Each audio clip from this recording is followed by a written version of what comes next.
കായംകുളം നഗരസഭയിലെ കുടുംബശ്രീ CDS തെരഞ്ഞെടുപ്പിൽ BJP വനിതാ ജനപ്രതിനിധികൾ തെരഞ്ഞെടുക്കപ്പെടാനിടയായ സാഹചര്യത്തെക്കുറിച്ച് പാർട്ടി മുന്നണി നേതൃത്വങ്ങൾ സമഗ്ര അന്വേഷണം നടത്തണമെന്ന് UDF കായംകുളം നിയോജകമണ്ഡലം കമ്മിറ്റി ആവശ്യപ്പെട്ടു.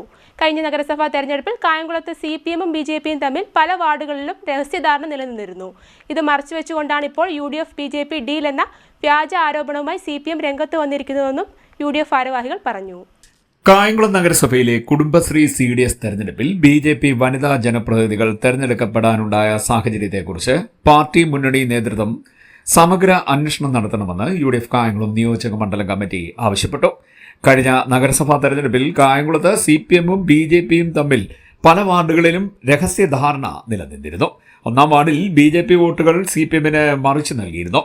35-ാം വാർഡിൽ CPM വോട്ടുകൾ BJP-ക്ക് മറിച്ചു നൽകിയതും പകൽ പോലെ വ്യക്തമാണ്. ഈ യാഥാർത്ഥ്യങ്ങൾ മറച്ചുവെച്ചുകൊണ്ടാണ് ഇപ്പോൾ UDF-BJP ഡീൽ എന്ന വ്യാജ ആരോപണവുമായി CPM രംഗത്ത് വന്നിരിക്കുന്നത്.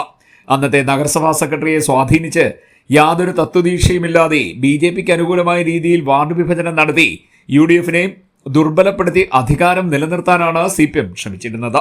ഇത് തെരഞ്ഞെടുപ്പ് വേളയിൽ കായംകുളത്ത് ജനങ്ങൾ നേരിട്ട് കണ്ടതാണെന്നും നിയോജക മണ്ഡലം ഭാരവാഹികൾ പറഞ്ഞു. ഈ പശ്ചാത്തലത്തിൽ CDS-ലേക്ക് വനിതാ ജനപ്രതിനിധികളായി BJP അംഗങ്ങൾ വിജയിച്ചതിന്റെ പിന്നിലെ രാഷ്ട്രീയ സാഹചര്യം വിശദമായി പരിശോധിക്കണമെന്നും UDF chairman A. Irshad, convener AM Kabir, town മണ്ഡലം UDF ചെയർമാൻമാരായ കടയിൽ രാജൻ, PS പ്രസന്നകുമാർ എന്നിവർ ആവശ്യപ്പെട്ടു.